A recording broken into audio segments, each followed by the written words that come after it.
gördüyünüz o qorxunc mənzərələr arasında elə bir səhnə varmı ki, sizi çox təsirləndirir? Anasını vurmuşlar, uşaq üzr istəyirəm sizdən.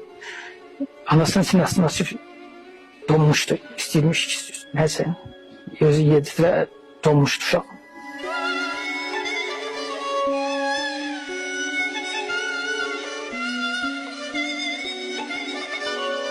Körpə uşaqları yandırasan, başının dərisini soyasan. Belə götürəndə ölmüşük, təzdən gülləliyib, başını kəsirlər. Mən danışa bilmirəm, həyəcanlarla, çünki mən onların hamısını gözümlə görmüşüm. 9 gün məndən sonra gələn olmuyor. Amma mən onların hamısını görmüşəm. Neçəsin başı kəsir, sigareti yandır. Danışa bilmirəm, siz xanımsınız. Qadını lüks oldur, sigaretlə öldürdülər o. Bütün bədəninə sigaret doldurmuşlar. Qala dərəsindən bir nəfər vardı. Mən adını tanımıram.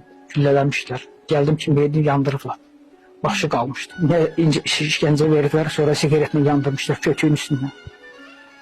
O eyləsi danışası dəftər. Allah heç kimə göstərməsin. Allah şəhidlərimizə rəhmət eləsin.